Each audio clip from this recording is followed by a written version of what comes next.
relación a esos tres momentos en la obra de Freud, ahora estaríamos entrando en el tercer momento, porque el primero es el arte de la interpretación. El segundo es el arte de la interpretación, el levantamiento de las resistencias. Sí, esas resistencias que se presentan a nivel de la transferencia, ¿no?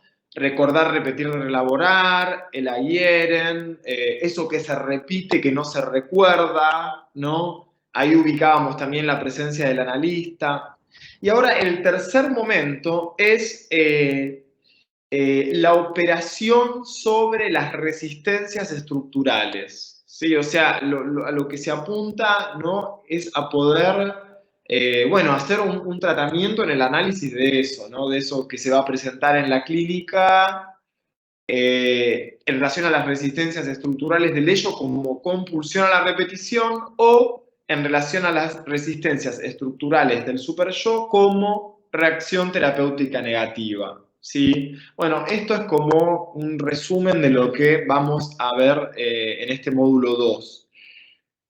También les voy a compartir un material bibliográfico que ustedes no lo tienen subido al campus, pero sí está en el programa, que es un trabajo de investigación que hicimos con unos colegas de la cátedra sobre una analizante de Freud, Hilda Doolittle, ¿no? Y Theodor Reik, donde que cuentan la experiencia de análisis con Freud e intervenciones de Freud que podríamos pensarla como que van más allá del sentido, o sea, del hacer consciente lo inconsciente, y que sí van más por el lado de tocar algo de estas resistencias estructurales, ¿sí?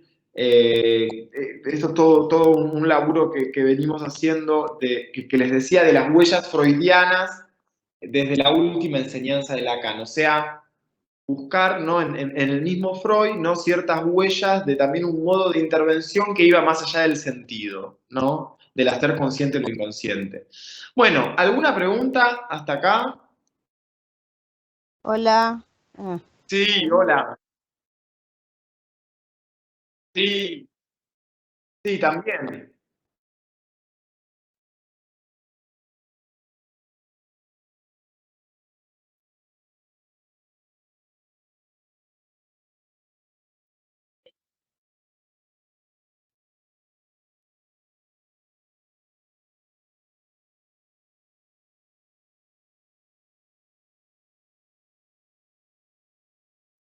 Sí.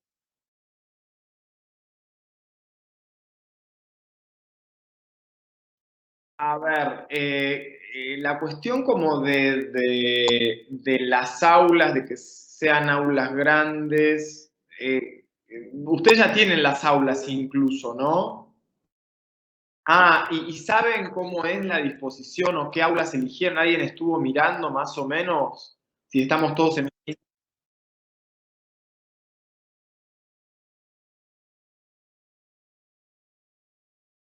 Ah, pero no son las, o sea, no es que son las de teóricos o de seminarios. Esas más grandes no. Ah, ah, son esas más grandes, ¿no? Bueno, ahí la verdad que son muy grandes. O sea, todos como con barbijo, vayan con un buen barbijo y sí, a ver, si alguien, digo, después nos vamos a manejar con los protocolos y los criterios epidemiológicos como de ciudad, de la ciudad de Buenos Aires. Eh, yo ahora no lo tengo fresco porque cambió tanto todo, pero bueno, chequenlo si alguien está en alguna situación que tenga COVID o que haya salido. Bueno, si salió justo, si está con COVID el domingo, bueno, sí. No sé si está el...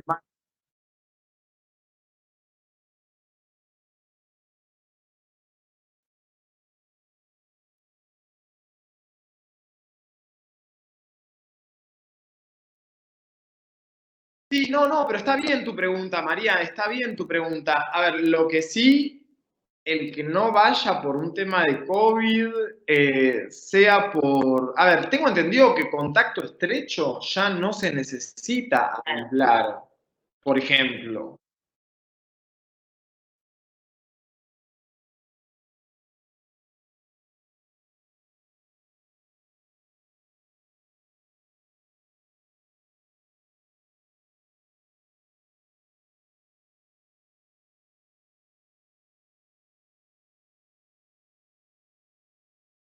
Lo que pasa es que igual contacto estrecho, a ver, tengo entendido que puede circular. Pero significa que no contagia. El hecho de que pueda circular no significa que no contagie. Bueno, es un tema, a ver, es un tema.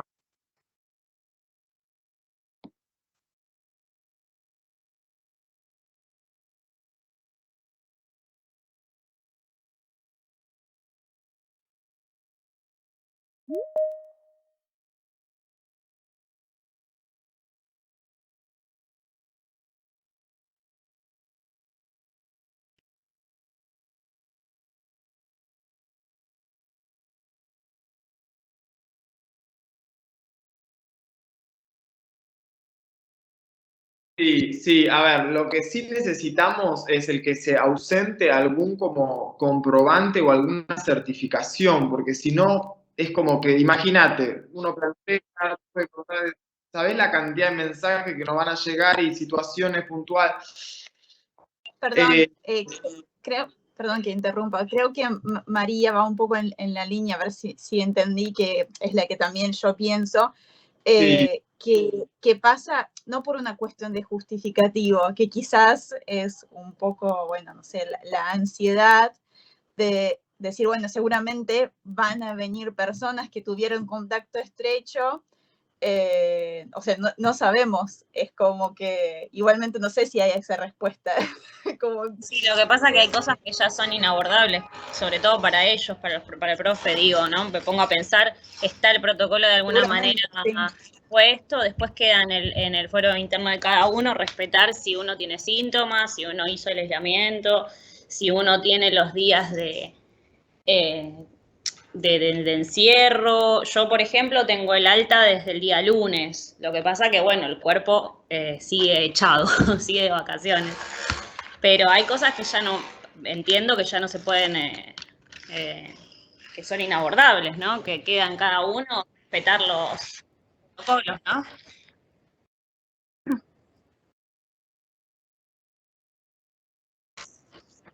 Sí,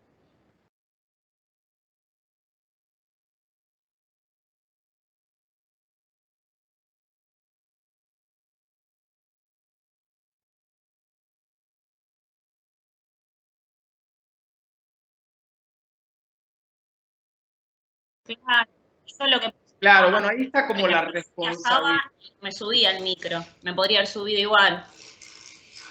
No digo nada y me subo igual. Yo no me subí al micro. Entonces son esas cosas, viste, que ya quedan en cada uno. Sí, es como la responsabilidad como ética de cada uno. Sí, es un tema, pero bueno, la facultad,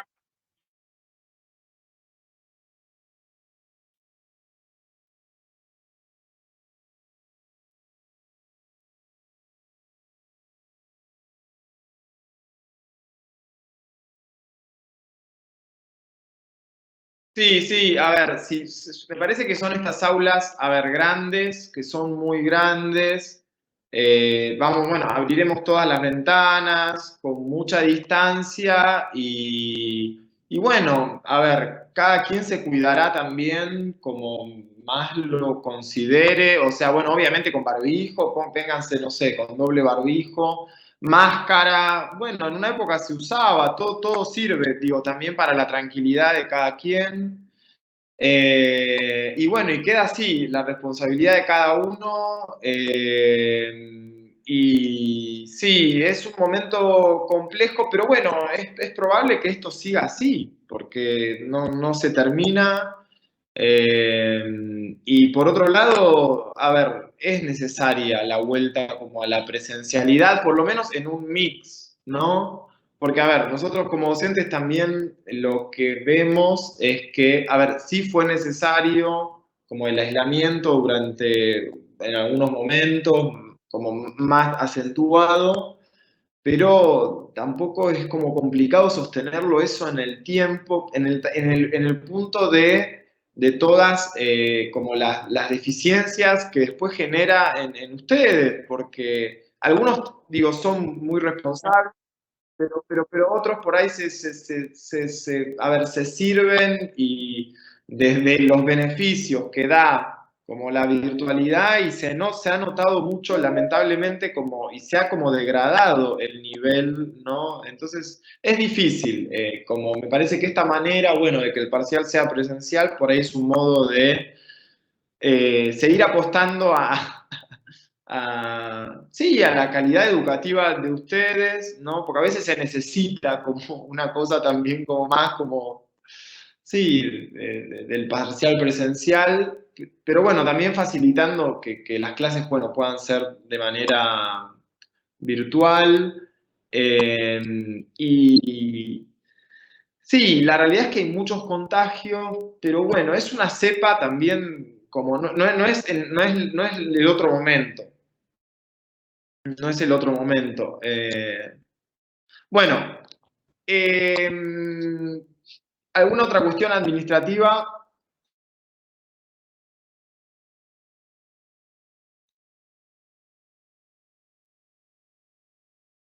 Sí, el parcial van a ser preguntas a desarrollar, van a ser preguntas de práctico, preguntas de teórico, preguntas de articulación puede haber y preguntas de articulación teórico-clínica, ¿no? Puede haber también algo de la clínica. Bueno, ahora ya estamos vimos el caso diario y los casos que se vayan viendo, la cuestión más clínica que se vaya viendo.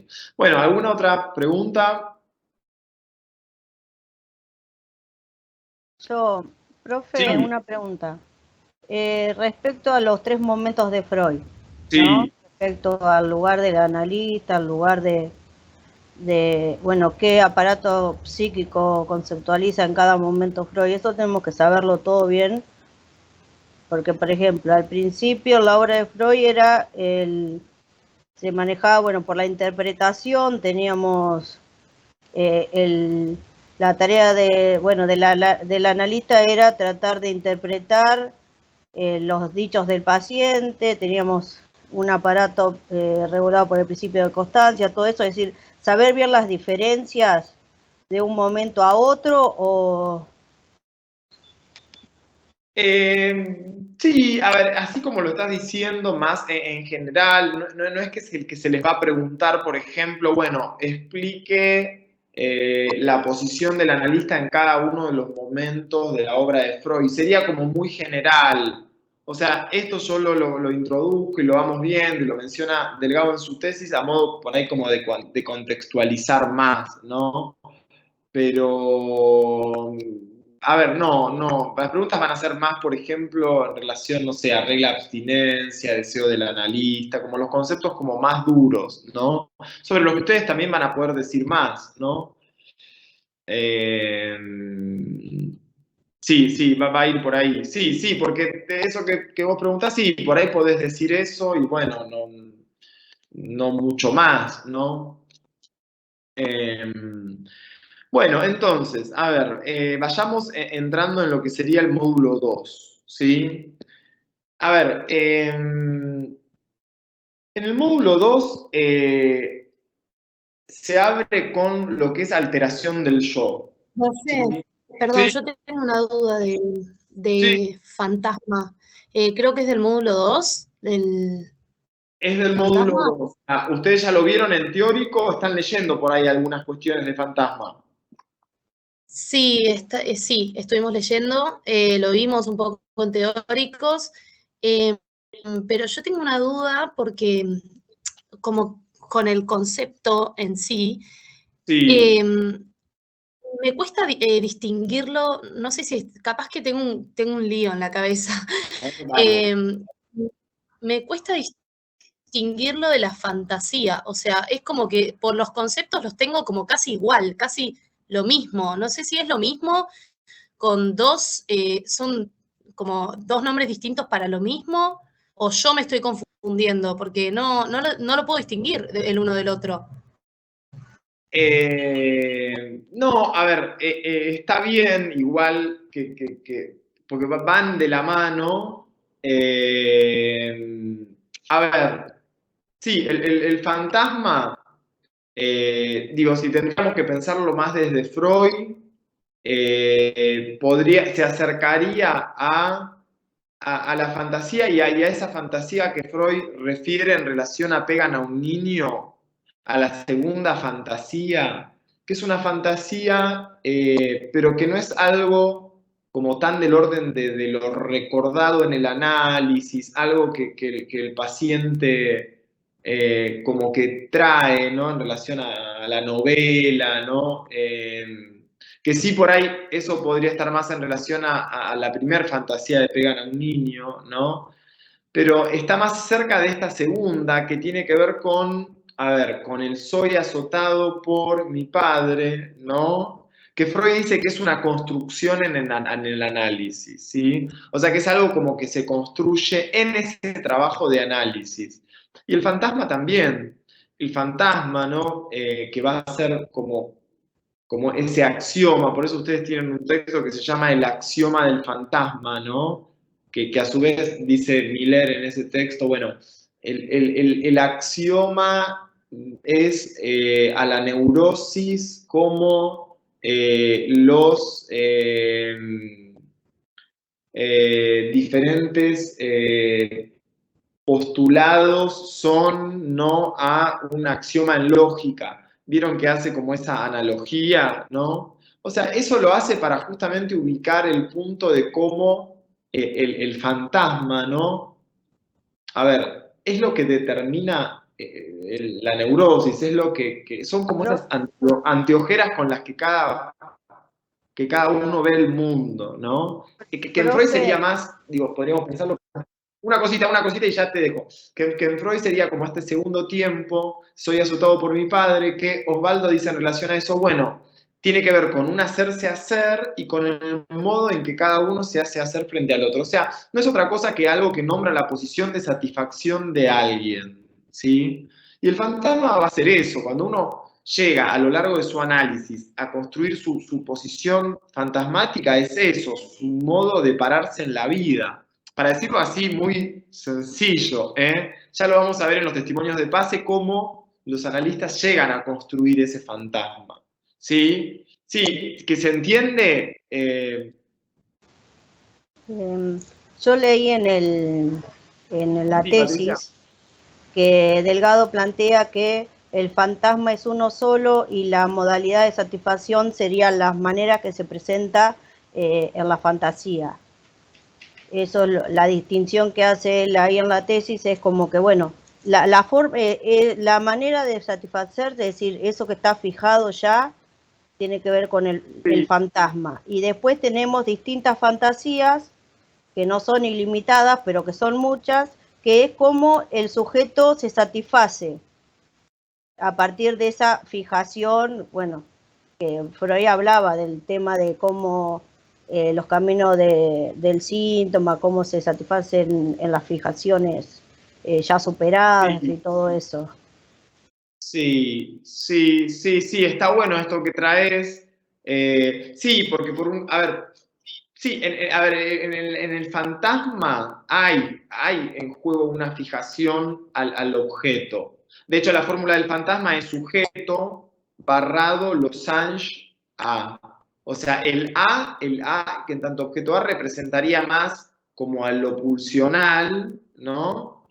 Y el sujeto barrado representa más al deseo inconsciente, a los representantes, más pensado en términos freudianos. Y sí, de eso en términos de fantasmas. Si pensamos en la fantasía también, ¿vieron?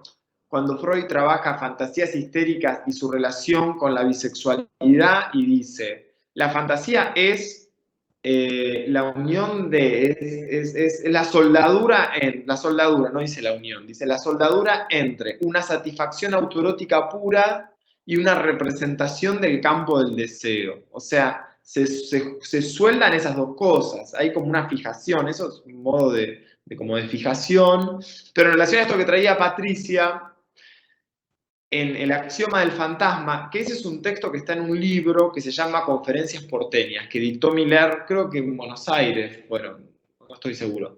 Pero bueno, él ahí lo que habla es, por un lado, habla del axioma del fantasma y después habla de la selva fantasmática.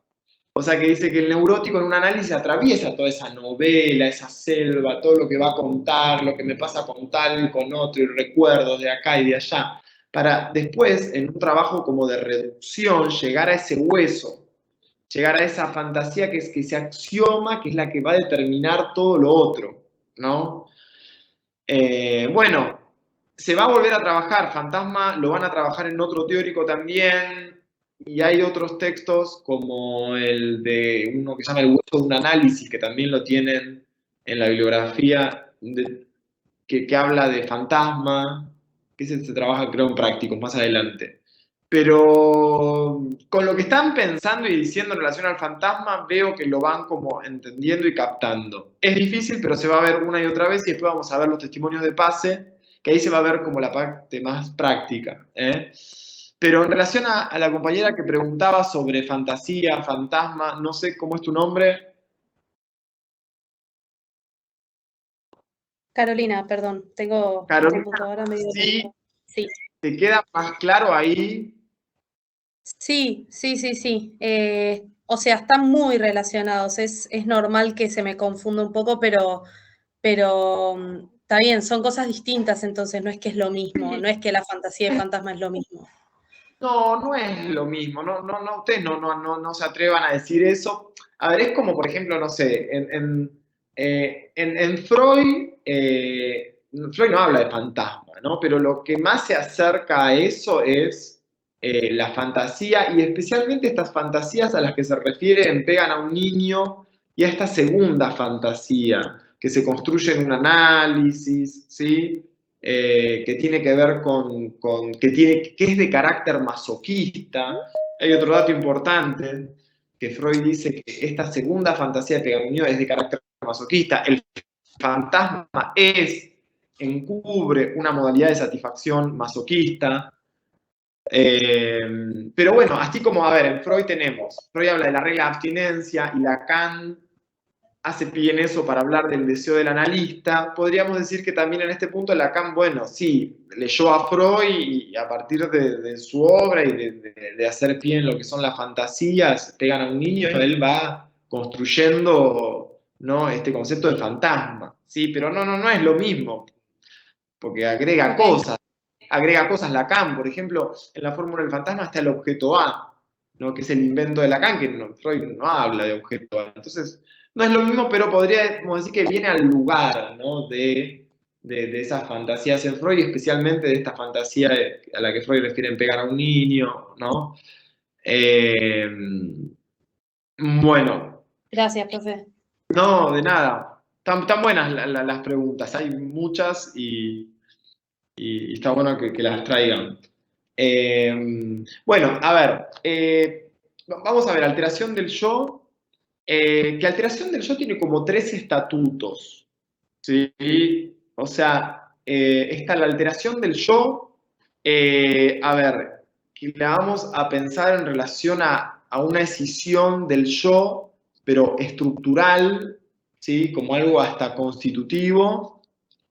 Después tenemos la alteración del yo como consecuencia de los mecanismos de defensa, ¿no? Y después tenemos la alteración del yo, que sería producto del propio análisis, del trabajo analítico. O sea, el análisis llevaría también a una alteración del yo, ¿sí? Bueno, es muy interesante este capítulo, es muy interesante porque, por ejemplo, Delgado acá hace todo un trabajo de rastreo, ¿no?, de algunos analistas que se han dedicado a la psicología del yo, ¿no? como por ejemplo Anna Freud, ¿no? La hija de Freud, ¿no? Hacía psicología del yo y, por ejemplo, plantea esto, ¿no? Esto está en un capítulo, un apartado de este módulo que se llama Un acercamiento a la psicología del yo, ¿sí? Ustedes lo tienen eso, ¿no? Porque acá creo que no se hizo mucho recorte, está todo. Y dice, recordemos que para Anna Freud el objeto del psicoanálisis había sido siempre el yo, ¿sí? El análisis implica, según su punto de vista, eliminar los trastornos al servicio de restablecer la integridad yoica, ¿sí? Se restablece la integridad, unidad, haciendo consciente los contenidos inconscientes del ello. O sea, para Anna Freud podríamos acercarnos a una cierta integridad yoica a partir de hacer consciente, ¿no?, esto inconsciente en relación al ello. Bueno, acá Osvaldo plantea esto, daría cuenta de 3 posiciones. Por ejemplo, el yo funciona como un aliado del analista. Bueno, acá después hay una cita de la misma Anna Freud, ¿no? En donde ella habla de la integridad personal, ¿no? Fíjense que el vocabulario ya es otro como discurso que es distinto a ver, a la orientación, ¿no? Más lacaniana, ¿no? Que justamente apunta al sujeto dividido, ¿no? Ahí a lo que escapa, ¿no?, a esa integridad yoica, ¿sí? Entonces, bueno, es como muy interesante porque son como diferentes. A ver, Anna Freud también lo había leído a su padre, pero bueno, es como que arma este camino, ¿no?, en relación a la psicología del yo. Hay muchas lecturas de Freud, ¿sí? Hay muchas lecturas que se hacen de Freud. Entonces, para justamente adentrarnos un poco a este yo del psicoanálisis, ¿no?, y cómo nos interesa transmitirlo, vamos a tomar una conferencia de Freud que acá Delgado la menciona en su tesis, pero yo la voy a ampliar un poquito más, como para justamente dar cuenta de que el yo no está unificado, ¿sí? Que no hay una unificación del yo, ¿sí? O sea, ya de entrada hay una desgarradura, ¿sí? Entonces, hay una conferencia que se llama La descomposición de la personalidad psíquica. Fíjense el nombre, ¿no?, que le da Freud. La descomposición de la personalidad psíquica. Donde ahí, ¿no?, Freud va a decir, por ejemplo, que ya no le alcanza con el conflicto de instancias consciente, preconsciente, inconsciente, ¿no?, sino que ya él va ahora a tener que recurrir a la segunda tópica, que es el yo, ello y el superyo, ¿sí?, para pensar el conflicto de instancias. O sea, por ejemplo, ¿no?, a esta altura, ¿no?, del yo y el ello, de la segunda tópica, a ver, sabemos que todo lo inconsciente es reprimido, o sea, eso se sigue sosteniendo, pero hay un inconsciente no reprimido, por ejemplo, ¿sí? Inconsciente no reprimido en el núcleo del yo. O sea, acá ya vemos cómo el yo no es algo íntegro, algo... o sea, hay una parte de inconsciente no reprimido en el núcleo del yo, y es de donde parte la resistencia, ¿sí? Esta instancia en el núcleo del yo es sede de las mudas pulsiones que será el ello.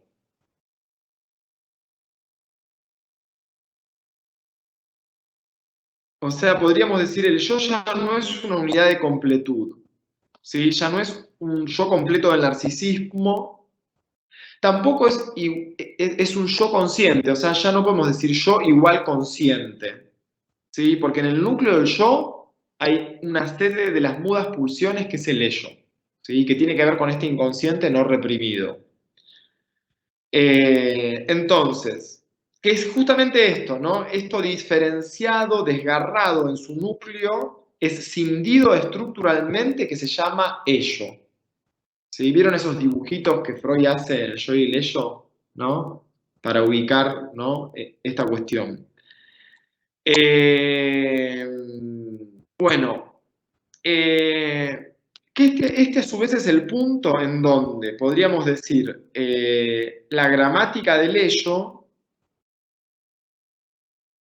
se articula con la construcción del fantasma.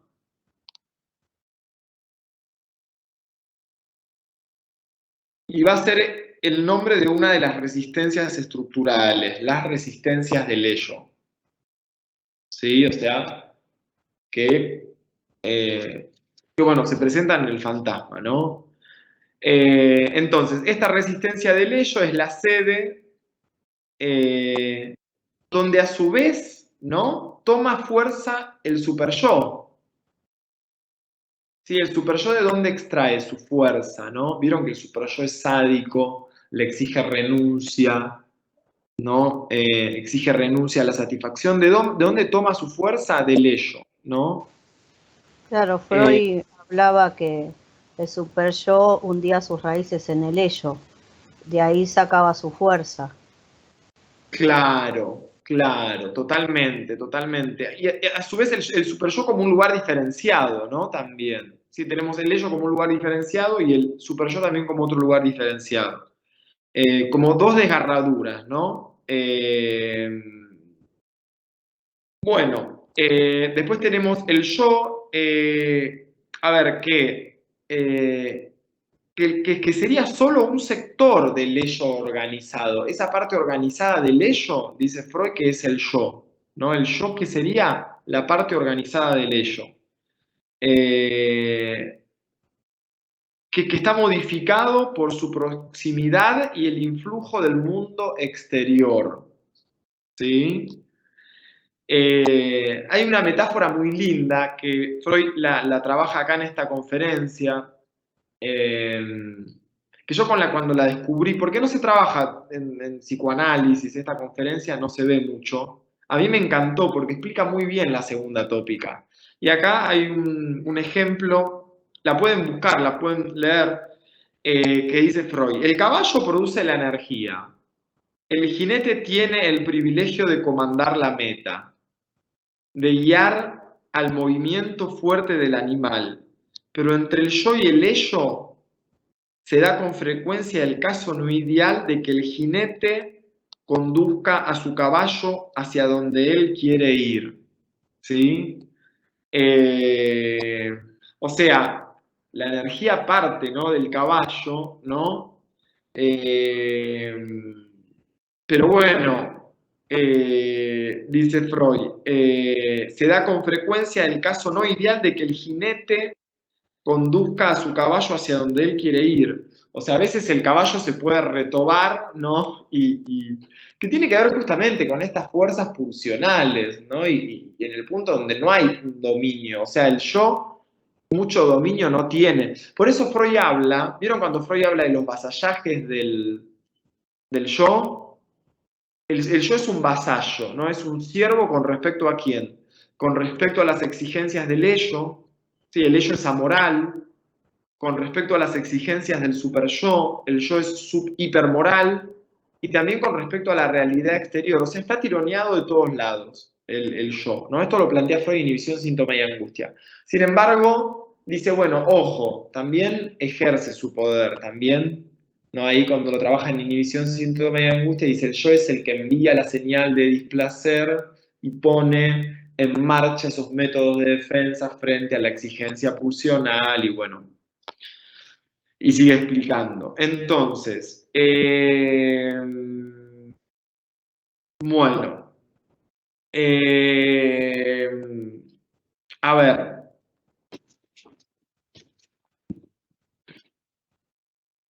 ¿Cómo es la relación entre el yo y el superyo? Freud dice que el yo es masoquista y el superyo es sádico. ¿Sí? El superyo le exige al yo que renuncie a la satisfacción. No recuerden que habíamos dicho que el superyo es hipermoral. Lo paradójico, ¿no? Y acá vamos como haciendo vamos dejando la puerta abierta para entrar en lo que son las resistencias del superyo. Lo paradójico es que cuando el yo renuncia, a su vez va a haber más satisfacción. ¿Sí? Vieron que, o sea, es difícil entender lo que es las resistencias estructurales del ello y del superyo si no se entiende, a ver, como la relación entre estas instancias. Bueno, Profe, sí, una pregunta. sí, Porque viste que se plantea que el superyo tiene dos caras. Una que es sí, la que plantea que no, bueno, que deje de satisfacerse, ¿no? Que le prohíbe esa parte, y otra que en realidad es el abogado del ello, el que quiere que el ello se siga satisfaciendo, o sea, como que tiene las dos caras. claro, No es el ser como abogado el del diablo. padre, pero sí serlo, como que tiene las dos maneras de atacar al yo. Sí, sí, sí, sí, está muy bien lo que decís, porque por un lado como que prohíbe, pero por el otro lado empuja a gozar, ¿sí? Empuja a gozar el super yo, ¿sí? Eh, sí, sí, sí, sí, sí. Bueno, en nuestra época se ve mucho, a ver, digo, esta cuestión de cómo esta cara del super yo que exige satisfacción y exige no gozar, ¿no? No sé, por ejemplo, en relación a la imagen, a la estética, ¿no? Donde, bueno, esta cuestión, este empuje como al éxito, ¿no? Vieron como que las mismas marcas, ¿no? Transmiten algo de eso, no sé, creo que no sé si es Nike, creo que es Nike, Impossible is Nothing, ¿no? Hay muchas que van por, ¿no? Esta cuestión de la realización, y ahora que estamos con el tema de la pandemia, que también fue como muy, como que de algún modo parecería ser que estamos en un cambio, ¿no? De paradigma, ¿no? Es interesante porque hay algo paradójico. Por un lado es como que hay una cuestión, bueno, donde la pandemia significó, a ver, un trauma para todos, entonces a nivel social hay como algo del orden de, bueno, de que cambian, ¿no? Como las escalas de valores, ¿no? Sin embargo, también hay como, por momentos, como una exigencia, ¿no? También, como un empuje a eso, bueno, al tema de los tiempos, de pensar más en uno mismo, ¿no? Bueno, como que es delicado, ¿no? Ese borde entre que eso también empiece a ser como un imperativo como de la época, ¿no? Porque ahora estamos frente a ese discurso, ¿no? En donde hay que parar, en donde, que está bueno en algún punto, ¿no? Pero bueno, cuando eso lo toma el mercado, ¿no? Me parece que ahí ya empieza a ser como más complicado, cuando se termina transformando como en un imperativo, ¿no? De la época, ¿no? Bueno, hay un filósofo que habla mucho sobre estas cosas que se llama, si les interesa, a ver si lo tengo acá, ahora no me acuerdo, no me sale el nombre. A ver. ¿El coreano, profe? Ese, sí, Kim sí. Han. Ese, bueno, ahí está. Bueno, que tiene varios libros. Bueno, uno, por ejemplo, es La Agonía del Eros, ¿no? Que habla mucho sobre, bueno, sobre la posmodernidad, ¿no? Él lo plantea más desde el plano como de la filosofía. Después está Zygmunt Bauman, ¿no? Que también tiene un par de libros interesantes. Bueno, Amor líquido, Vida líquida, ¿no? Que habla, bueno, de los de los brazos evanescentes, ¿no? En estos tiempos.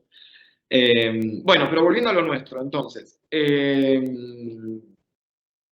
A ver, Entonces, ¿qué ocurre? Que en esa renuncia, sí, va a haber una satisfacción, ¿no? Y esto es lo paradójico, que la fórmula sería, a mayor renuncia, mayor satisfacción y mayor severidad del superyo, ¿sí? Esta es la satisfacción paradójica en relación al superyo.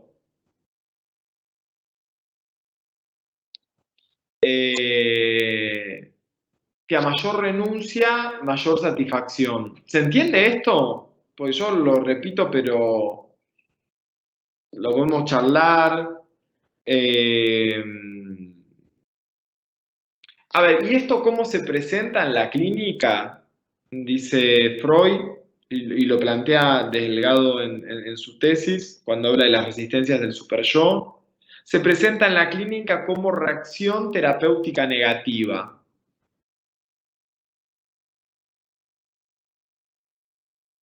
O sea, ¿cuándo es esto? Cuando alguien no quiere renunciar al castigo de padecer.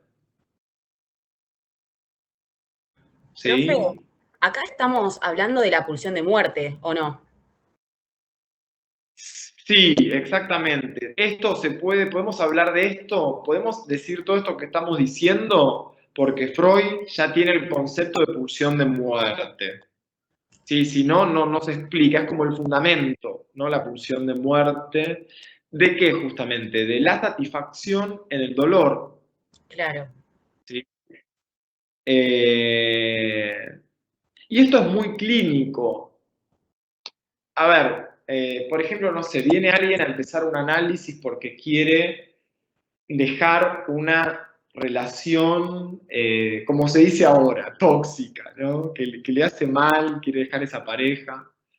A ver, las cosas generalmente son de a dos, entonces ahí, digo, es probable que ese analizante algún modo de satisfacción también encuentre en ese vínculo que lo llevó por ahí a tenerlo durante 10 años, ¿no?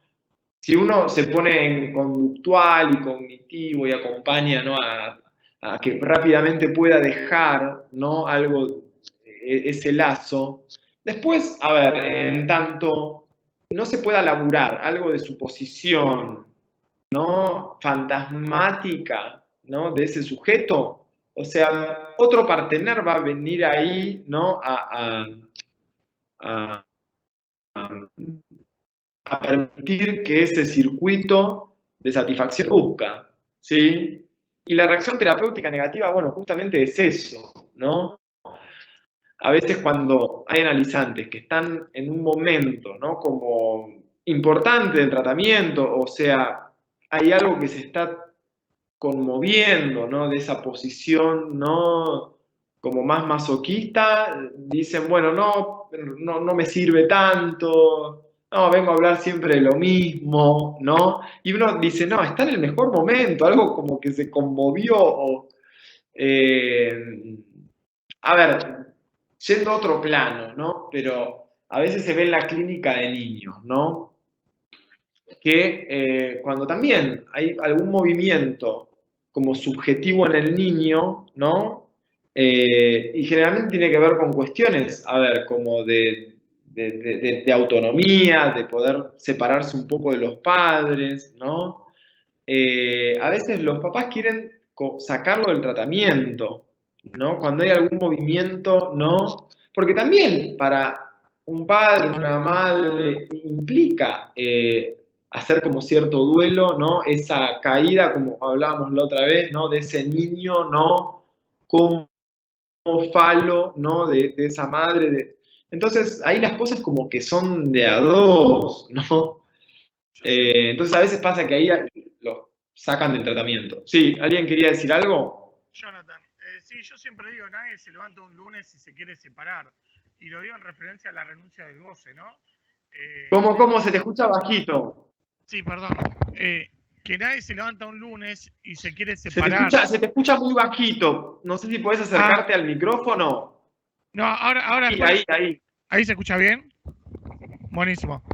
Que nadie se levanta un lunes y se quiere separar. Digo, la renuncia del goce es trágica.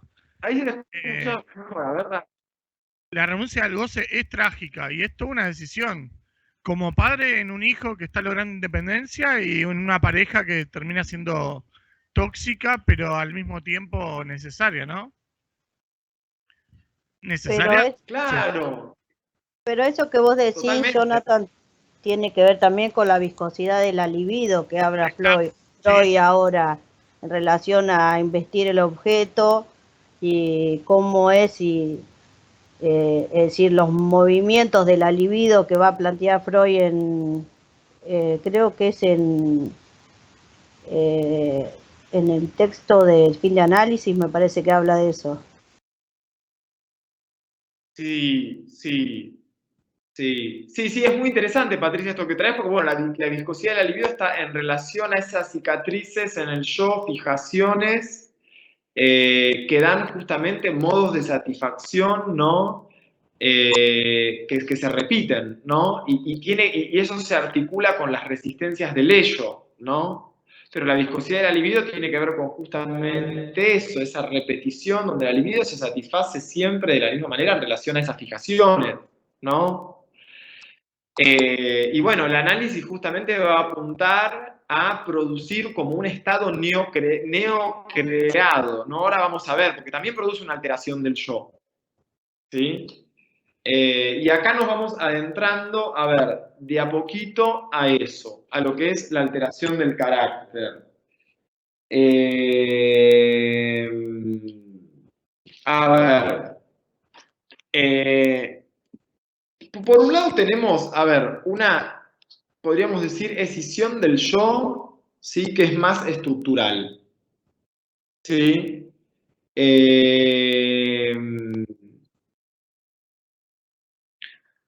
A ver, si bien en el fetichismo, ¿no? Se pone en juego lo que es la desmentida, ¿no?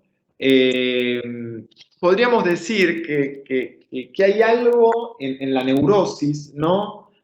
Como de cierta generalización, ¿no? De la desmentida, o sea, como algo como no exclusivo, ¿no? Del fetichismo, ¿no? Sino como algo del orden de una respuesta frente al encuentro con la castración, ¿sí? O sea, esa decisión, o sea, como estructural, esta alteración como más estructural, tendría que ver con una cierta pérdida de unicidad del yo, ¿sí? Como el precio justamente, ¿no? Por desmentir algo de la castración, ¿sí? O sea, no se quiere saber de la castración. El neurótico no quiere saber sobre eso, ¿sí?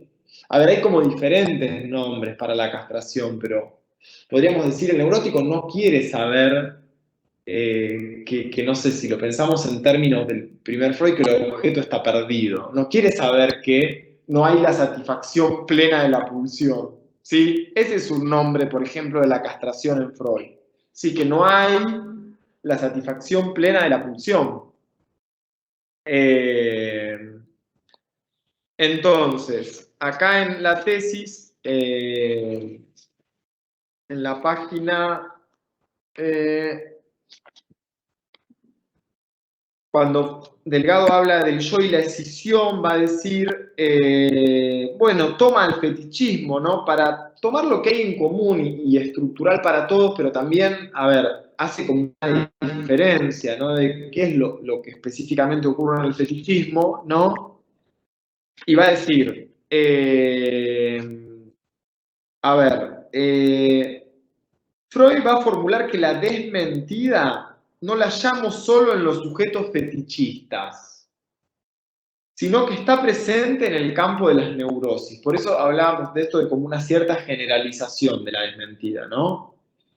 Es más, va a fundamentar un rasgo universal de las neurosis en la subsistencia de dos posturas distintas ante lo que Freud denomina realidad objetiva, ¿no? La inexistencia del pene. Una postura la toma en cuenta y la otra deshace al yo finalmente de la realidad. por este motivo también los fetichistas van a responder con las dos premisas contrapuestas. La diferencia es la institución o no del fetiche. O sea, lo común sería como esta cierta desmentida como de la castración, ¿sí? Como un no querer saber. Lo que pasa es que en el caso del fetichismo, como que se instituye un fetiche, ¿no? En ese lugar, como para taponar, ¿sí? Más adelante va a decir, la decisión del yo es el precio que se paga por la desmentida, ¿sí? Se rechaza la verdad de la castración y no se sucumbe a la represión. Bueno, a ver, en el caso de la neurosis, el síntoma, por ejemplo, va a ser un modo de, también, de no querer saber sobre la castración, ¿sí? Pero ahí, bueno, ya el síntoma da cuenta de que operó la represión, ¿sí? En el caso del fetiche es distinto, se instituye un fetiche, ¿no? Hay como un modo, ¿no? Acá dice Delgado, el fetiche viene al lugar del pene materno. Aquel pene que la madre no tiene. Al incluir el fetiche, el sujeto desconoce que está castrada, ¿sí?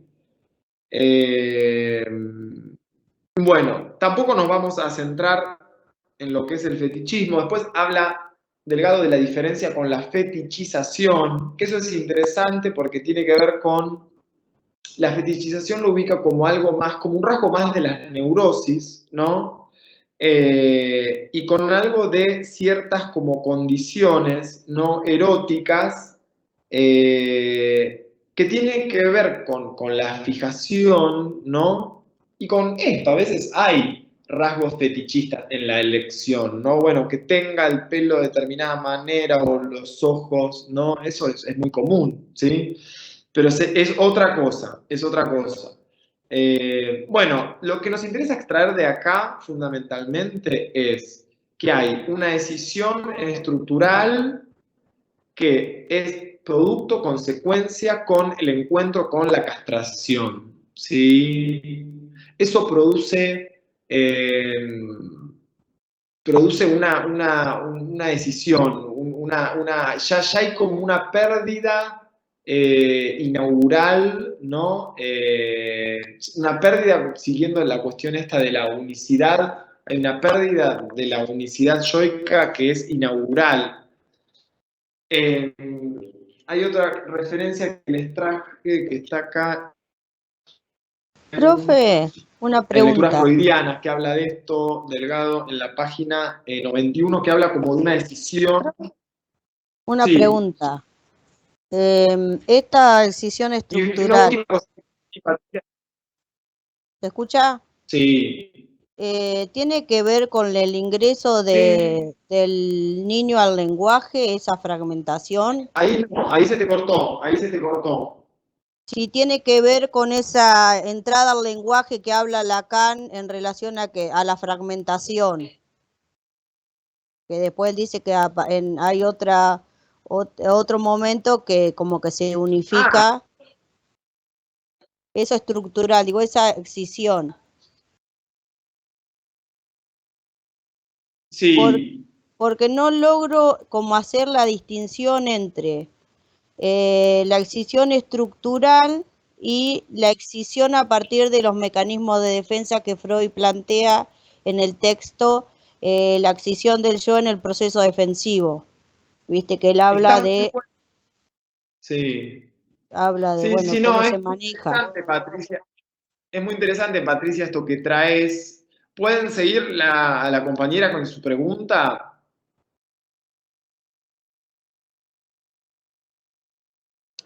Yo A más ver, o menos. lo que está ubicando, ¿no, Patricia? A ver, bueno, primero, ¿cuál es la diferencia entre esta decisión estructural y la alteración del yo producto de los mecanismos de defensa? Que eso ahora vamos a adentrarnos en eso. Pero lo que ella dice en relación a esta decisión estructural, si no se podría pensar como algo del encuentro, del baño, del lenguaje, del infante, del niño, atravesado por el baño del lenguaje, ¿no? Y sí, efectivamente tiene que ver con eso, tiene que ver con eso, con algo del orden de esas palabras, ¿no? Que funcionan como meteoritos, dice Lacan en uno de sus últimos seminarios, ¿no? Y que van marcando al cuerpo, ¿sí? Y eso ya introduce una pérdida como inaugural, ¿no? O sea, hay, el lenguaje cuando impacta en el cuerpo produce marcas, por eso es que hablamos de un cuerpo recortado por palabras, de un cuerpo recortado por zonas erógenas, ¿no? Eh, pero sí, tiene que ver y a ver, y con algo del orden de qué introduce el lenguaje, también algo de una pérdida como de la naturalidad, algo ya pasa a ser un cuerpo que goza de palabras, o sea, y esto se da muy en los primeros años de vida, no, de hecho están estas experiencias, ¿no? De lo que es el marasmo, por ejemplo, de estos chicos bebés que por ahí tienen, ¿no? A ver, están alimentados con todos los nutrientes, pero si no hay un otro, ¿no? Que les hable, que les diga cosas o que los mire, a veces es que los mire, ¿no? Que libidinice algo de ese cuerpo, bueno, esos chicos a veces fallecen, ¿sí? Hay algo que no pueden soportar, ¿no? Porque no se libidiniza, ¿no? Hay algo de la pulsión de vida, ¿no? Que no está. Pero sí, está muy bien esto que planteás y que decís, pensar esta decisión estructural como algo del orden porque es el encuentro con la castración.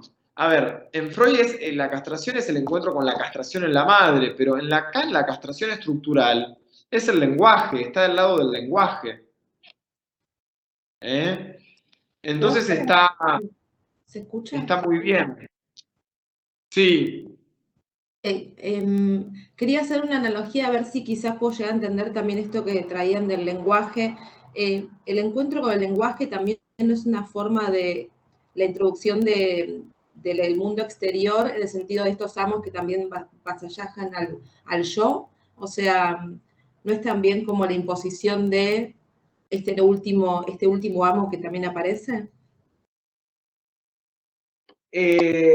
No, a ver, cuando hablamos de vasallajes, de amo, ahí ya estamos más en la segunda tópica, en la metapsicología. Acá estamos pensando como algo más anterior, o sea, como una decisión más, a ver, constitutiva y a su vez, a ver, irreparable. O sea, es como algo constitutivo de la neurosis, esta desgarradura, ¿sí? Yo les voy a leer acá algo que plantea Delgado en este punto, y ahora seguimos con tu pregunta. A ver. Bueno, él dice, la decisión del yo. eh, a ver, la alteración del yo es por su parte efecto de la resistencia del ello, de los mecanismos de defensa. Bueno, acá está hablando de la alteración del yo, la que vamos a ver ahora en un ratito. Respecto a la formación.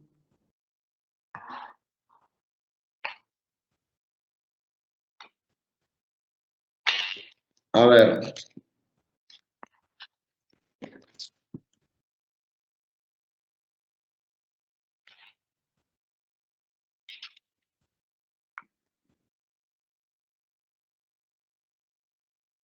La decisión del yo, por lo tanto, un resto, un residuo de esas dos posturas opuestas, pero aquí tenemos un problema teórico, ya que Freud nombra el ello.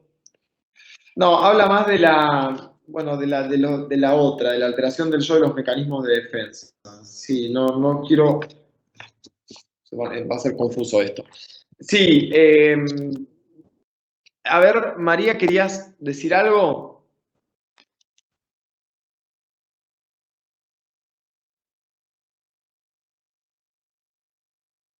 Sí.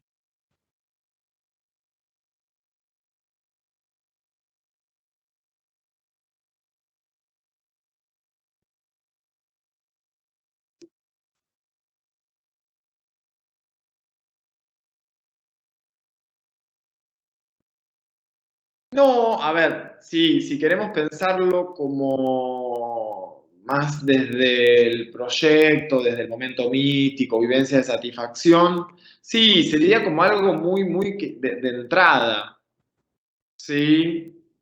De entrada, muy de entrada. O sea, por eso, en Freud, a ver, en Freud es el encuentro con la castración, la diferencia anatómica, ¿no? Algo que va más por ese lado, la castración en la madre, pero en Lacan lo pensamos más como algo como estructural, algo del encuentro con la falta, pero que es introducida a su vez por el lenguaje, ¿no? Que tiene que ver con esto que decía, como que de esta pérdida como de naturalidad, ¿no? O sea, tiene que ver con esto de que el instinto está perdido, ¿no? En algún punto. ¿Cómo? Que tiene que ver con esto de que el instinto está perdido. Es decir, que hay algo de la falta que posibilita el deseo. O lo entiendo más por ese lado, recordando Psicópatas. Sí, lo podés pensar por ese lado, lo podés pensar por ese lado, ¿sí? O sea, tiene que ver con la instauración de algo del orden de la falta, ¿sí? Que habilita el deseo. Por eso lo pensamos como un dato como constitutivo de la neurosis. Después en la psicosis habría que ver, digo, cómo si esto se da o no, esta decisión, A ver, es como para... bueno, avancemos un poquito más con lo que sería... Ay, perdón, ¿puedo hacer una No, consulta no, más de una compañera que lo mandó al grupo y no le funciona el micrófono? Así Ah, también. dale. Ella dice, alguno puede preguntar a qué se refiere con el lenguaje se presenta como castración. Ella aclara que no vio Lacan y que no entendió muy bien esa referencia, y ahí como que repregunta y dice, ¿por qué algo del goce se corta con el lenguaje? Es la pregunta que hace. Sí, está bueno. Eso que, bueno, pasa que ella no tiene audio, ¿no? Pero que se corta algo del goce con la castración, lo dice así. Sí, exacto. Sí, la pregunta dice eso. Está bueno como lo dice. No sé si por ahí si lo extrajo de algo de Delgado, porque justamente la castración introduce como una pérdida, ¿sí? Pero bueno, a ver, para ampliar un poquito más algo de esto del lenguaje y, a ver, cómo pensar como la castración como el atravesamiento del lenguaje. A ver,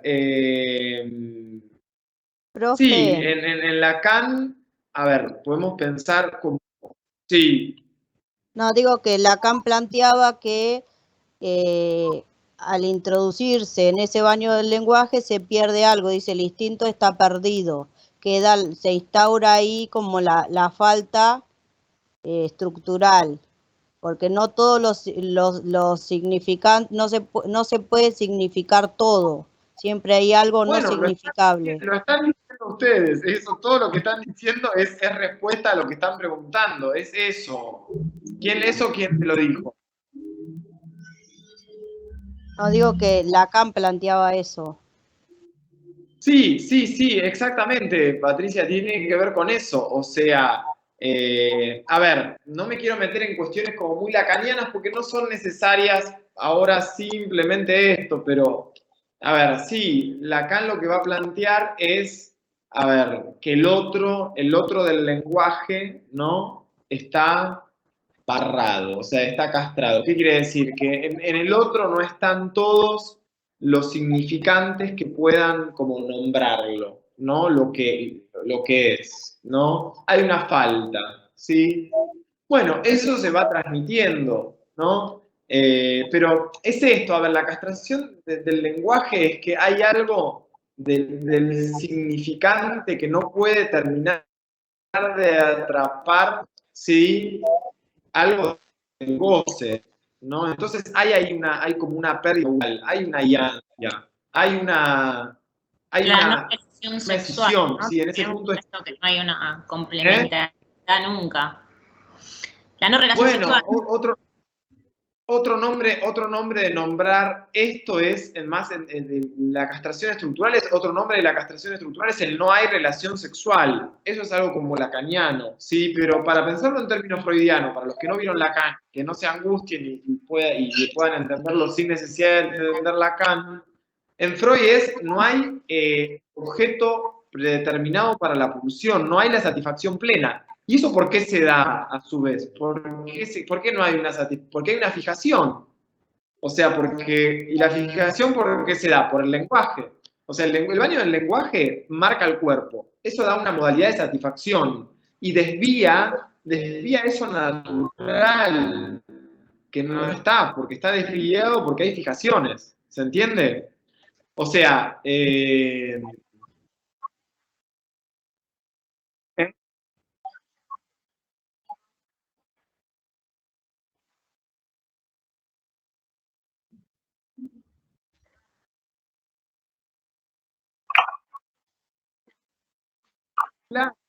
claro. Y para salirnos un poco del plano tan abstracto, ir a cuestiones como de la actualidad también, ¿no? Y más clínicas. A ver, toda la diversidad sexual que hay hoy en día, ¿no? No hubiese sido posible sin ciertos planteos, ¿no? Muy subversivos de Freud, por ejemplo, al decir que no hay objeto predeterminado para la pulsión. O sea, ¿ahí qué está diciendo? Que no es que el hombre encaja con la mujer como el hilo con el, ¿no? Como, a ver, no hay ahí como complementariedad, o sea, por eso la diversidad, ¿no? Que nos encontramos en estos días y que, bueno, ya ahora está en un marco legal y bueno, pero es eso, que hay una pérdida, a ver, de naturalidad, ¿sí? Que se introduce con el lenguaje, ¿no? Con estas marcas que produce el lenguaje. El lenguaje, en tanto, produce marcas en el cuerpo que dan modos de satisfacción, que van a ser únicas y es lo más singular de cada quien, ese modo de satisfacción que después se aparece como enmarcado en el fantasma. Bueno, avanzo un poquito más. Entonces tenemos después la alteración del yo, bueno, por un lado la estructural, la escisión del yo, ¿sí? Después tenemos la alteración del yo producto de los mecanismos de defensa. Entonces, acá tenemos que hacer pie en lo que es la segunda tópica y en todo lo que introdujimos en relación a la conferencia de la descomposición de la personalidad psíquica. O sea, hay que pensarlo desde ahí. O sea, el yo como una instancia entre otras, el yo como un sector organizado del ello. ¿Vieron cuando, y acá nos tenemos que meter un poquito en lo que es inhibición, síntoma y angustia, porque justamente, a ver, vieron que Freud habla en inhibición, síntoma y angustia del carácter extraterritorial del síntoma, ¿sí? Y habla, por ejemplo, que, a ver, el yo pone en marcha los métodos de defensa, ¿sí?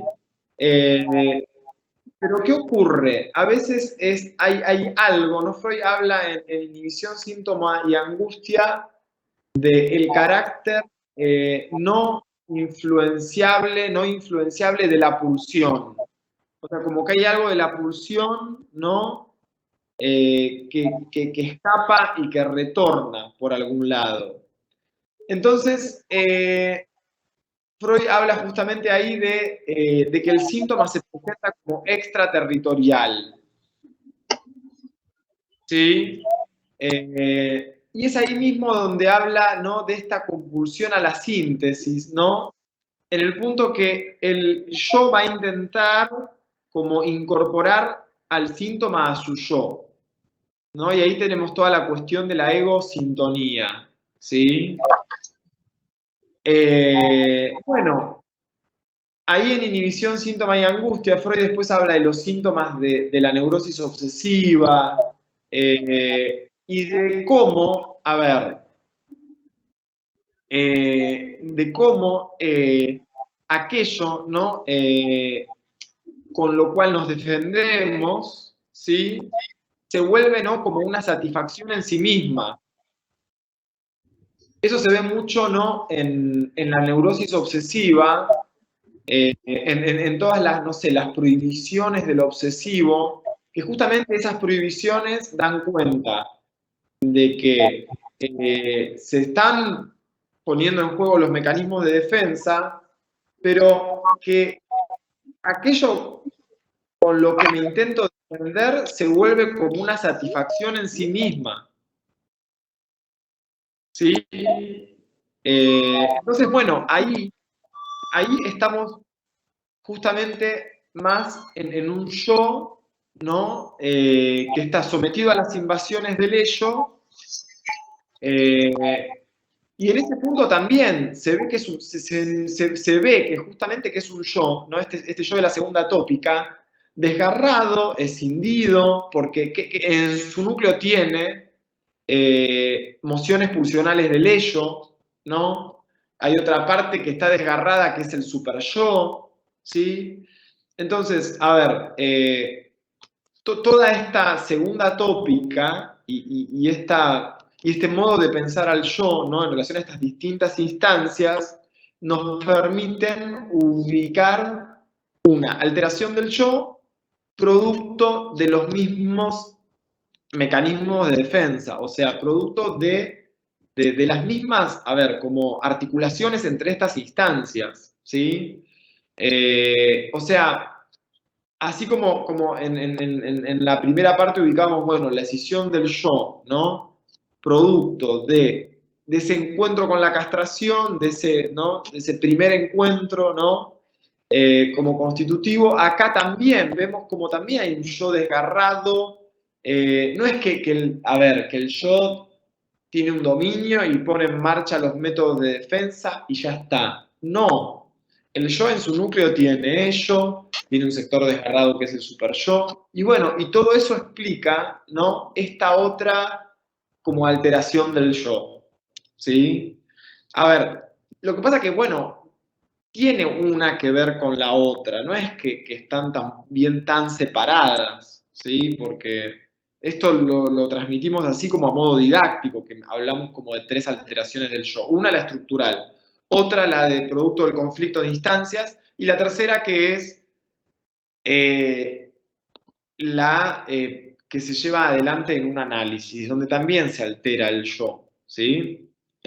A ver, toda esta alteración del yo producto de los mecanismos de defensa va a tener que ver con las resistencias del ello y las resistencias del superyo,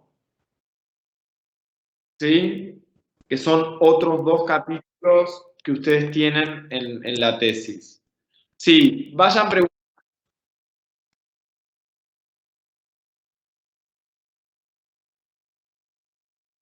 Sí.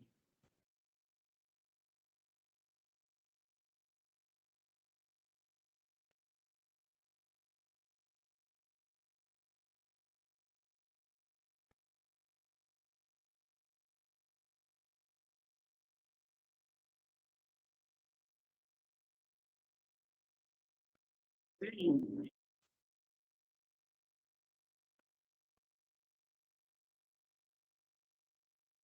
No, está muy bien. A ver, seguí un poquito más. ¿En qué se tocaría? A ver.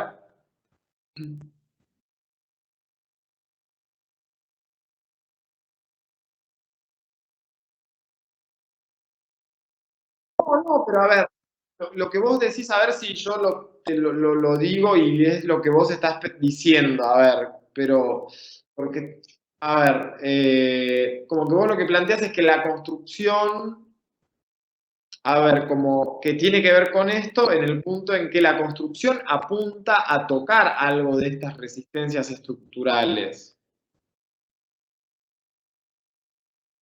Entonces, la respuesta es la reacción terapéutica negativa. Bueno, ahí es porque se toca algo de las resistencias del super yo.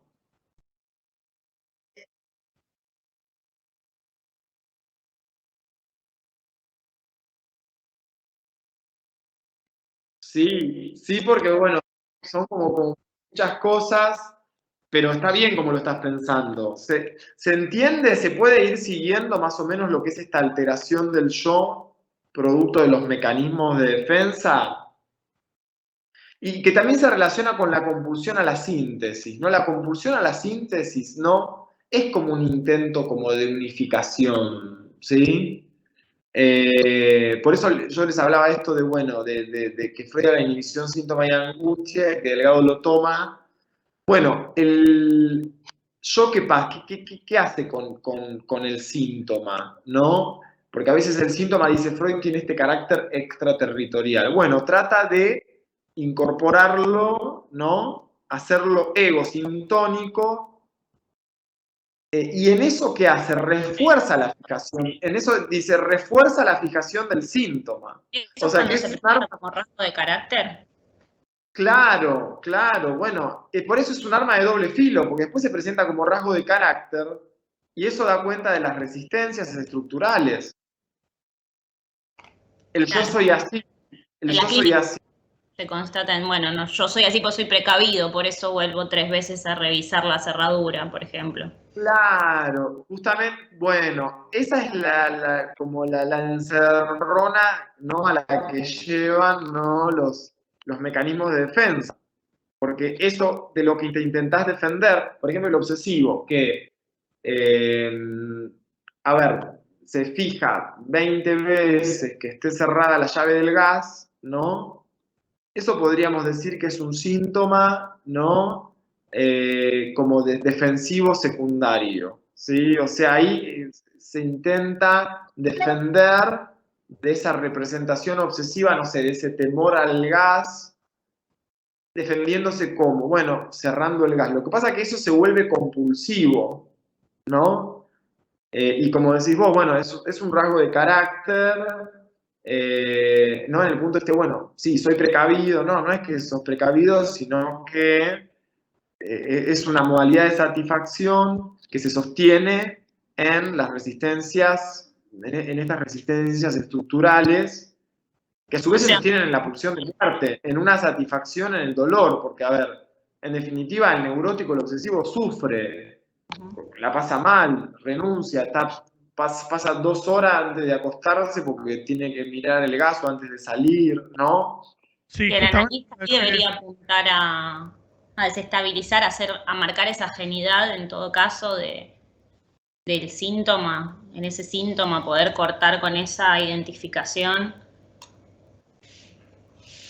Sí, el analista lo que tendrá que hacer ahí es tratar de hacer de ese síntoma ego sintónico, ¿no? Algo más ego distónico. O sea, como sintomatizar el carácter, ¿no? O sea, que puede hacerse también un poco una pregunta sobre eso, ¿no? Como para empezar ahí a hacer como un trabajo, ¿sí? Profe. Bueno, sí, ustedes pregunten cosas porque yo traje un par de cuestiones así como muy centrales de la decisión del yo, estructural, la alteración del yo, pero bueno, ahí Delgado toma muchas cuestiones, muchas referencias. Y ahora voy a ir a la alteración del yo producto del análisis, sí. Pensaba de todo esto que estamos hablando, que si bien en el texto lo divide en 3 momentos de excisión del yo, refieren a lo mismo, a no querer saber nada de ese agujero, de esa castración estructural. Tanto defendiéndose como en análisis vuelve a querer no saber nada sobre eso que está perdido inicialmente. Sí. En la primera se ve como más claro por ahí, en esa decisión estructural, como el no querer saber de la castración, como una desmentida. Sí, a ver, en la alteración del yo, producto de los mecanismos de defensa y todo lo que estamos hablando de del carácter, de la compulsión a la síntesis, del síntoma egosintónico. Sí, es como un modo de no querer saber. El síntoma, a ver, el síntoma es un modo de no querer saber de la castración. Entonces, sí, es interesante lo que planteas. Sí, el síntoma es un tapón. A ver, y el síntoma, y en el núcleo del síntoma, ¿qué hay? Hay necesidad de castigo. Necesidad de castigo que se explica por estas resistencias estructurales. ¿Sí? O sea, en relación a esta alteración del carácter que estamos ahora hablando, hay que pensarla articuladas con resistencias del ello y del super yo, que vienen como más adelante trabajadas en el... Pero hay que pensarlas en relación a esta alteración del yo. ¿Sí? Bueno,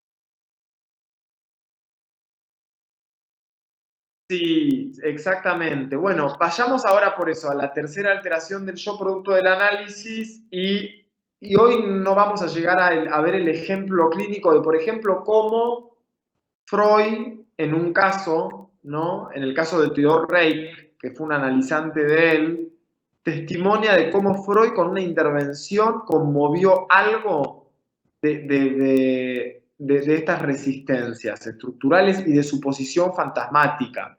¿Sí? Es muy interesante, porque después se ven también los efectos en el paciente, lo que cuenta de estas intervenciones tan fuertes que tenía Freud que apuntaban a una alteración del carácter, ¿sí? Pero una alteración del carácter producto del análisis, ¿sí? No sé si vamos a llegar a eso, pero bueno, si no lo vemos en la clase que viene, que es para repaso, así que tenemos tiempo, ¿eh? Bueno, si quieren ir dejando preguntas en el foro, también pueden hacerlo, para que las retomemos el viernes, ¿sí? Vayan dejando ahí escritas. Sí. Digo algo mínimo en relación a lo que preguntaba Paula, que en el texto del el problema económico del masoquismo, Freud va a hablar de un modo de intervención del analista en relación a la resistencia del super yo, es que dice que directamente no se puede hacer nada, sino que solamente indirectamente se puede intervenir en relación a esas resistencias. Bueno, esa es la referencia que se toma en el trabajo de investigación, ¿no? Justamente, donde, a ver, se los voy a leer, porque justamente es de manera indirecta,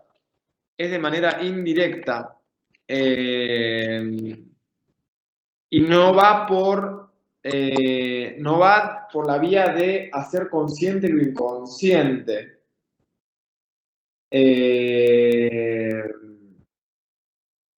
A ver,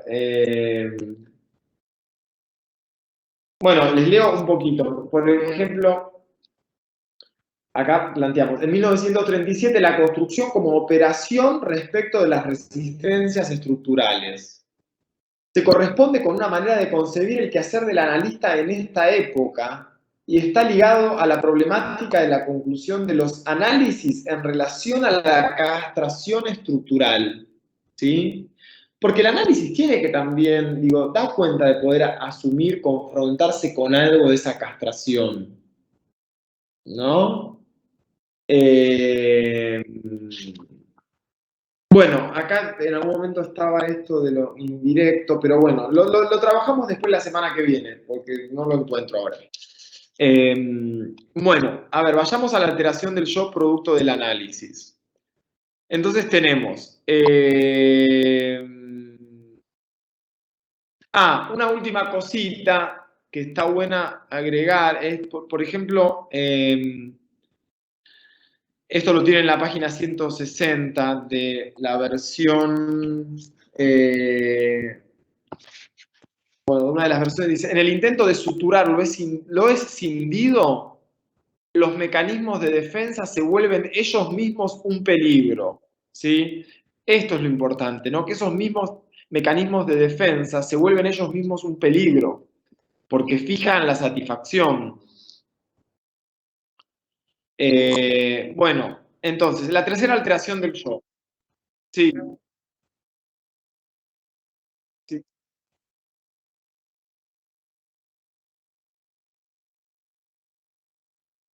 En las 216, que es fundamental.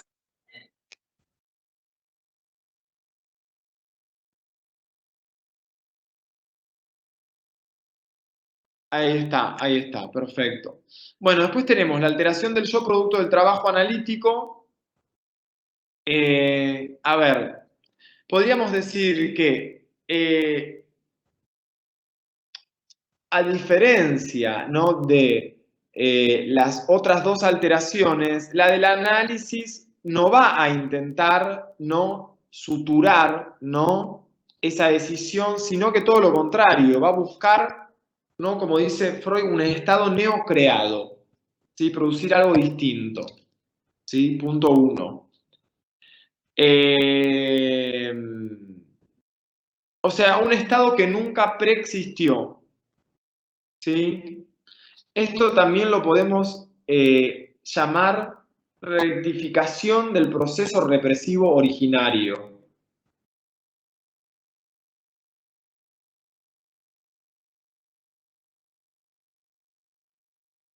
Que tiene que ver con estos procesos de recomposición del yo.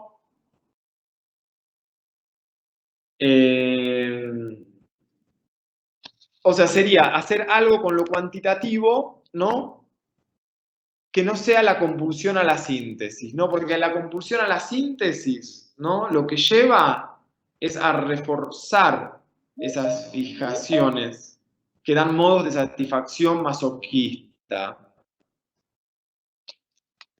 O sea, eso le haría porque reforzaría todo esto del que hablábamos antes, ¿no? Totalmente, sí, totalmente, ¿no?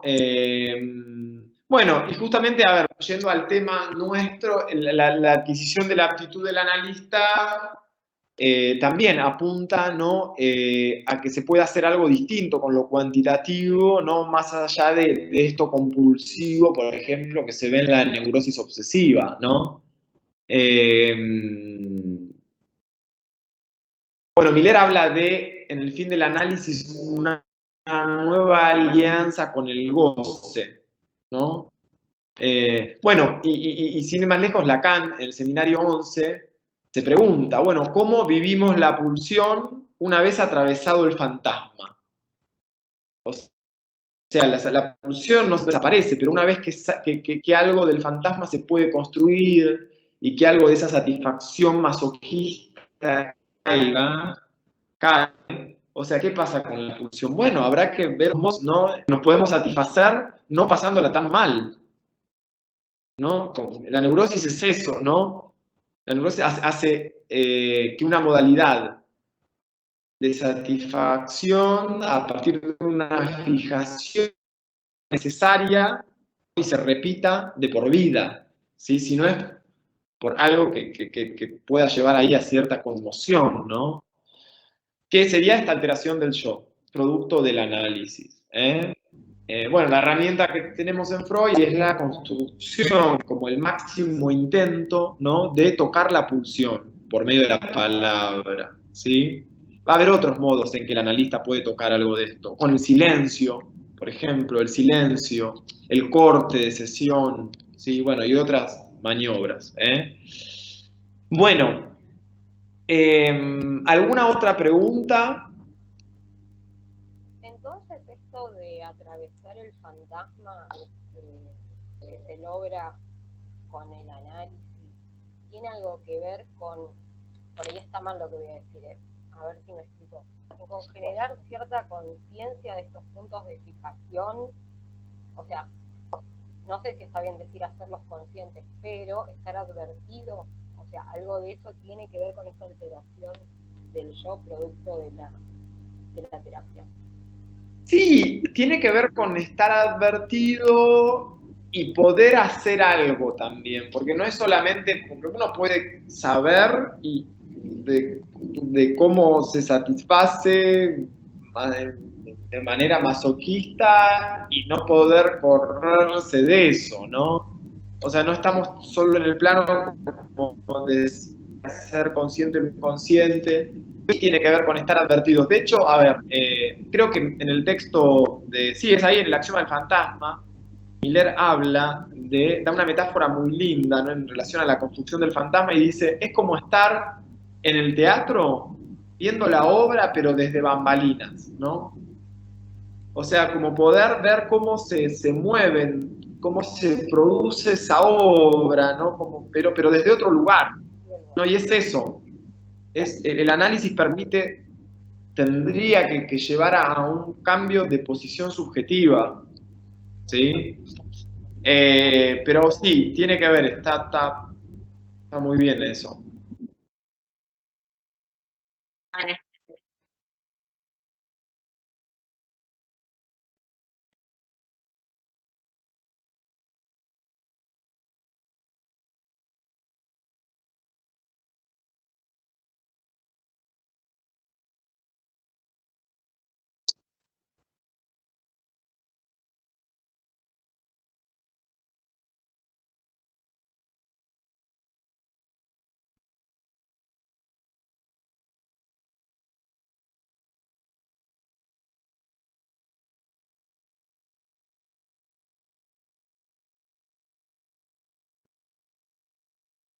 Sí, sí, está muy bien. Estar como más advertido y también es como que estar más permeable a lo que es la contingencia, ¿no? O sea, la contingencia es a que pueda suceder algo distinto, ¿no? Pueda pasar algo nuevo, que no sea esa modalidad en donde siempre hay una repetición de lo mismo, ¿no? Sí,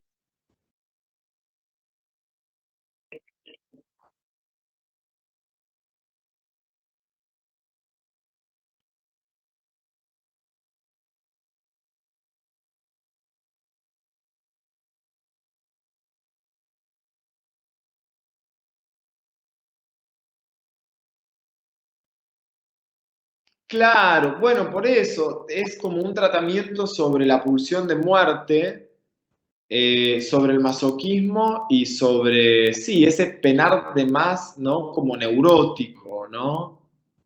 Que siempre está ese como penar de más, ¿no? Eh, sí, que se sostiene, a ver, se sostiene en una satisfacción, ¿no? Bueno, fantasmática, ¿no? En una satisfacción fantasmática. Y siempre el fantasma es masoquista, tiene carácter masoquista. Eh, bueno, ¿alguna otra pregunta, comentario? Profe, lo que es la bibliografía entra todo porque estuve recompilando todo, organizándome y es mucho, pero bueno, nada, es un comentario medio obvio, materia verano. Sí, entra todo. A ver, lo que sí te puedo decir es que te guíes mucho por las fichas, viste, las guías de lectura, que incluso tienen preguntas y que son preguntas que van a los ejes de cada módulo. O sea, no se va a preguntar, a ver, nada que no se haya visto. No sé, por ejemplo, a ver, de la clase de hoy los temas principales son alteración del yo, resistencias del ello y resistencias del superyo. O sea, después en la tesis ustedes vieron que hay como subtemas, cositas. Bueno, no, los tres temas son estos. Sí, es probable que se va a preguntar sobre esto. Sí. No, porque aparte hoy vimos módulo 2 y lo que es módulo 2 de prácticos es un montón. Pero bueno, encaro directamente lo que vimos en cada clase, en teórico y práctico, y lo demás sería el contexto de los temas principales. Claro, totalmente. Buenísimo, gracias. No.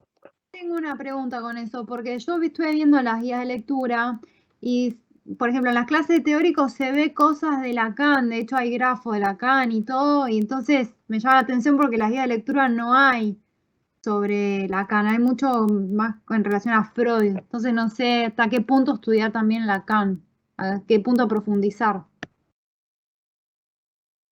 Profundicen, a ver, hasta el punto de lo que se desarrolla en el video. Sí, en el video, o sea, está, a ver, lo que es necesario que sepan, por ejemplo, de Lacan en relación a algún esquema está en el video. Por ejemplo, no sé, el esquema. ¿Qué esquema ustedes trabajan? El lambda. El lambda. Bueno, a ver, de ahí hay que saber, a ver, cómo podemos hacer pie en ese esquema para pensar el lazo analítico, ¿no? Y cómo se piensa el análisis en ese momento, ¿no?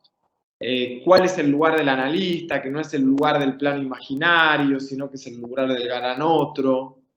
Lo que puede hacer de obstáculo. Bueno, es eso, saber el esquema a los fines de poder ubicar los conceptos, ¿no? De ese momento. Y también, bueno, lo que es intervención sobre la transferencia, ¿no? Que está como complemento de ese esquema, porque, bueno, justamente intervención sobre la transferencia es... ahí se ve claro la posición del analista, ¿no?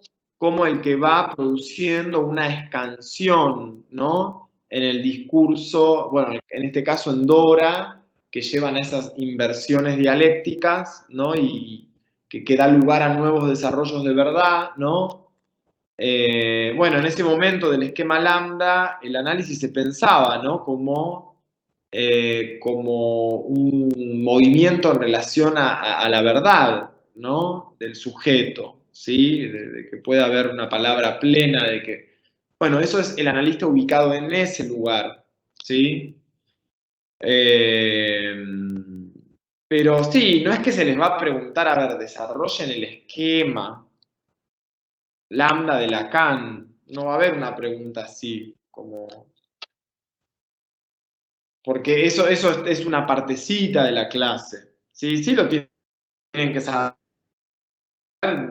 Pregunten si no entienden algo, lo ponen en el foro de teóricos, le preguntan a Nico, lo pueden traer acá, ¿sí? Bueno, seguimos el viernes. Seguimos el viernes y vemos, a ver, un caso clínico para ver lo que es la alteración del yo en el análisis, ¿no? Un ejemplo de eso. Y vemos las preguntas que tengan también del capítulo... Sí, a ver, tanto del módulo 1 como del módulo 2, ¿sí? Porque después ya es el parcial. Pero bueno, como fue la experiencia de otros veranos, se nota que hay mucha lectura, eso da lugar a muchas preguntas y bueno, llegan al parcial bastante bien. Están muy buenas las preguntas que traen, los comentarios que traen, o sea, la van siguiendo la lógica de la materia. Bueno, seguimos el viernes, Cualquier cosa me escriben antes. Gracias, profe. Si ven que por ahí no respondo en el foro, mándenmelo por mensajería, porque en el mensaje me llega el mail, lo del foro no, Así que si quieren preguntar algo, ¿sí? Me escriben. Gracias. Bueno, hasta el viernes. Gracias.